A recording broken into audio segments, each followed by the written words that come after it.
Hey gang, your old pal Clay here, Mountain Music Exchange, and this is going to be an interesting one, I think. This will be the first time that I've actually side by side got to compare these. Today we have an all new Epiphone Grabber going up in contention with a vintage 1978 Gibson Grabber. So, without further ado, gang, let's get started.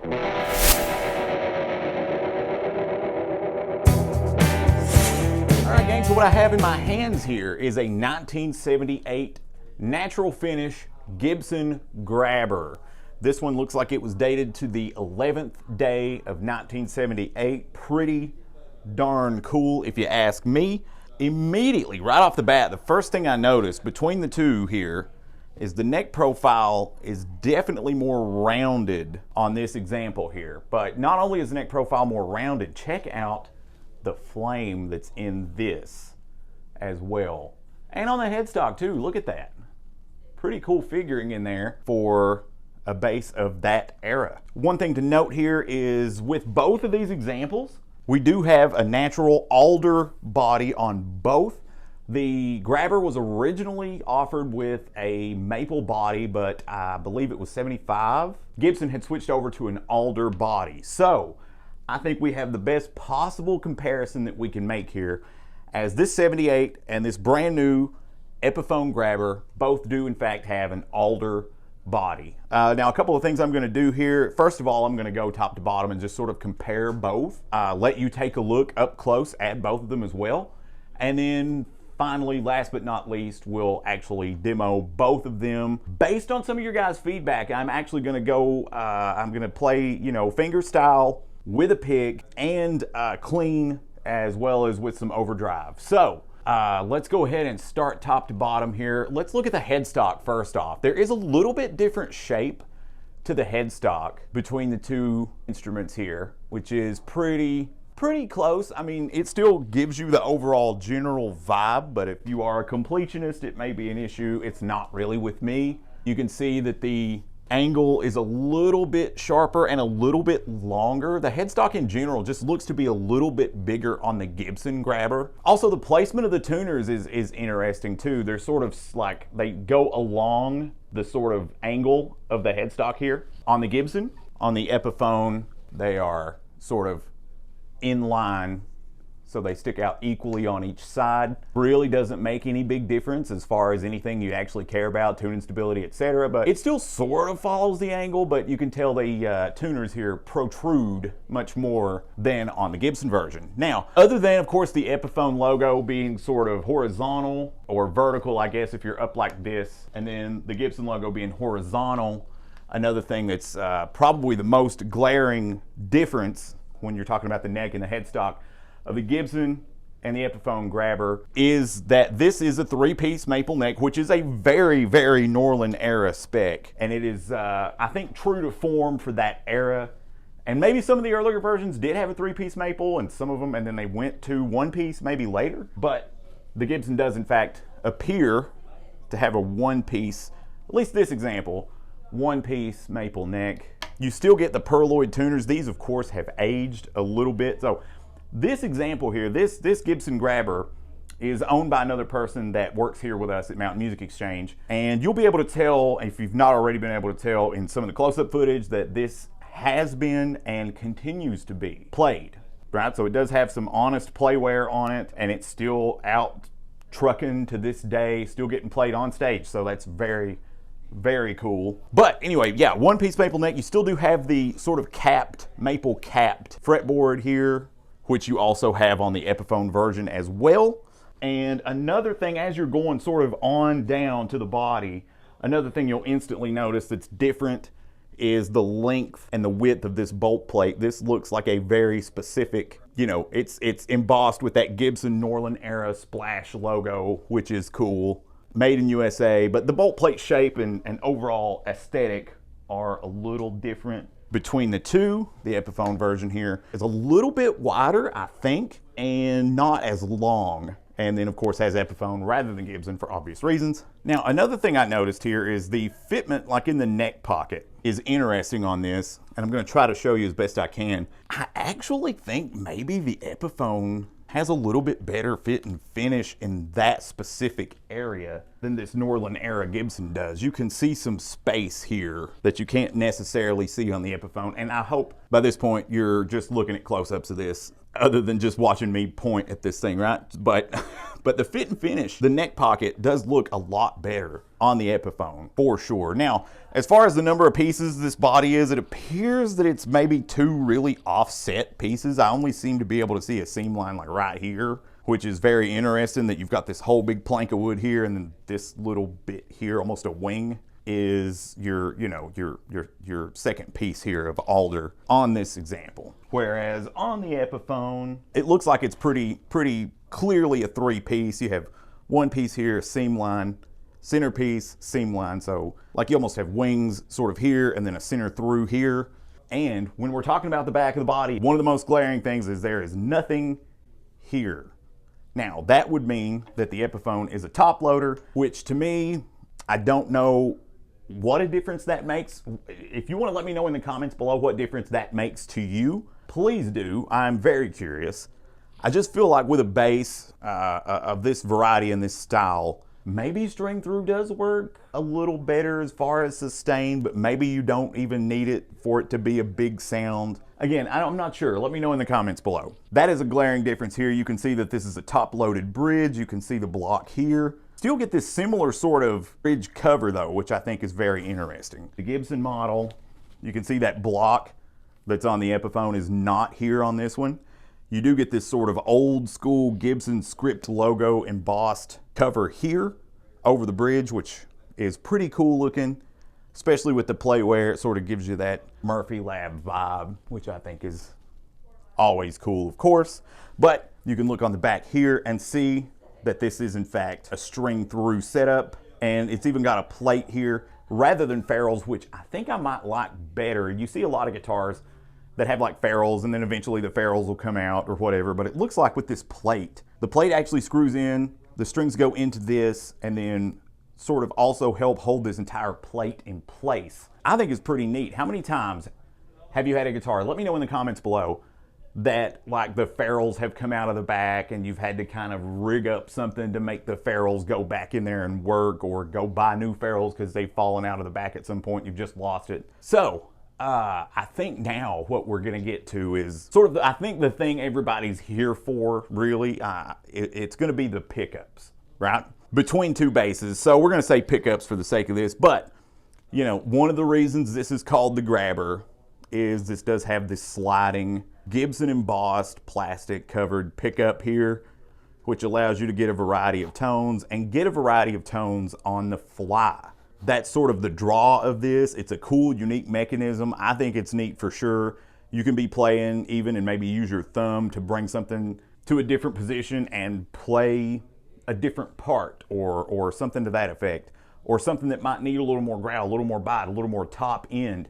You can do that on the fly by bringing it down here, and then you want to go back to your original rhythm section piece, bring it back up. Or you can even experiment with these sort of in-between spaces, which is kind of neat too. Now compare that to the Epiphone Grabber, which does have this rather large, I'm going to assume, humbucker pickup just based on the size alone here, with a switch. Now theoretically, you can still say you have to grab the switch, right? Now, what I think is pretty interesting here too is the pickguard shape is a little bit different here. It seems to cover a little bit less surface area. Overall, the same vibe is there. It still looks very much like a Grabber, but you see you have sort of this open space as it comes down here toward the bridge, toward the lower bout, as compared to the Gibson Grabber pickguard, which covers a lot more of that real estate. Although I'll be honest, I'm not sure if it's due to age or what have you, but the Epiphone pickguard looks thicker, sturdier. It could take a little bit more abuse. You can see over time this thing has developed some waves. You know, if you have to take these screws out and put them back in, you have to be kind of careful as far as how tight you bind these screws into this pickguard and this body, because it will sort of warp it a little bit. Now, you still have master tone, master volume, with speed knobs on both. So that's still there. You know, if you're gonna be looking at a performer on stage, they're holding this, there's no mistaking that this is a grabber, right? There's really no mistaking that this is gonna give that vibe off, and it is still visually right there. And like I said, in some cases, the fit and finish is actually a little bit better on the Epiphone than the Gibson. You can probably chalk that up to a number of factors, you know, especially with like CNC machining over time, the development of that, the improvements made between 1978 and now, right? Because I mean, we're pushing 50 on this guy over here. And one last thing I just noticed, does this have a scarf joint? Gang, I think this might have a scarf joint. I'm gonna get a close-up of that. Very interesting. The Gibson Grabber appears to have a scarf joint here, which is kind of interesting. I don't know if I would normally associate a scarf joint with something from Gibson USA. Okay, now, with that being said, all the aesthetics, again, I don't think this bass is ultimately visually going to give an audience, or even really you when you start playing, a different vibe, a different feel than what a vintage Gibson Grabber would. Also, as far as weight goes, this does feel, they feel very, very similar in weight. Now, I haven't weighed these. I'm just going straight off of feel here, but these do weigh very, very similarly. And I think the neck weighs similarly on both, and the body even weighs similarly on both, to the point that I don't really feel much of, if any bit of a difference at all. That's actually kind of saying something for a Norland era Gibson, especially a bass, to not be incredibly heavy. But yeah, they're right there together.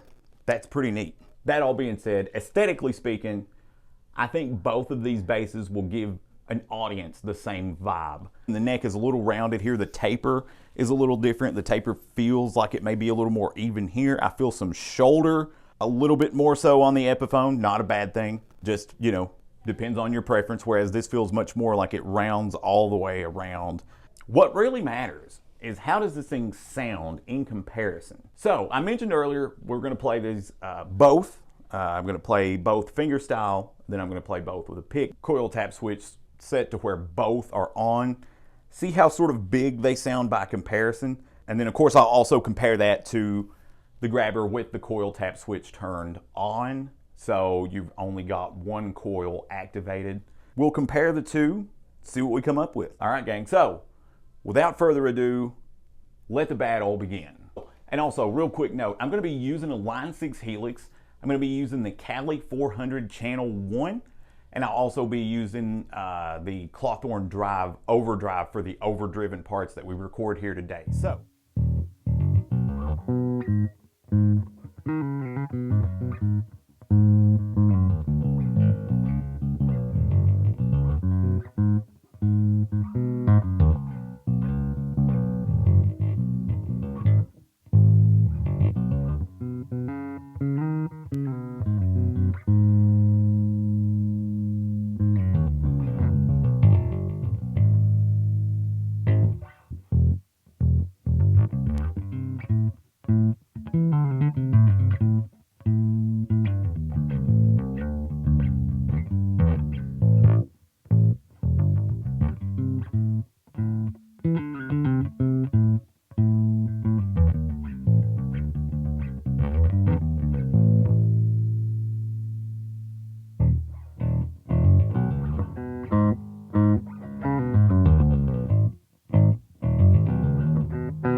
Okay, gang, so that was both compared. My thoughts on the two are both actually very positive. I do love the versatility with changing that pickup location in the Gibson Grabber.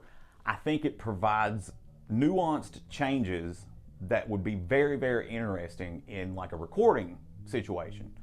Live, I'm not so sure how I would feel about that. What if I accidentally flick the thing too far and then I'm worried about trying to get it back? Simplification on this one, I really like, because you've just got two positions, you know, and then you can just adjust your volume tone. You've got two positions to work with here, so worst comes to worst, you accidentally flick it to the wrong position, you can just quickly flick that back and sort of bring it back to something that's, you know, where you were at originally. And even really in the other position, it's still very usable. I really, really like this. I think it compares very well to the Grabber. But let me know what you guys think on that in the comments below. I am very eager to hear what you guys have to say about both basses being compared, how they sound, that sort of thing.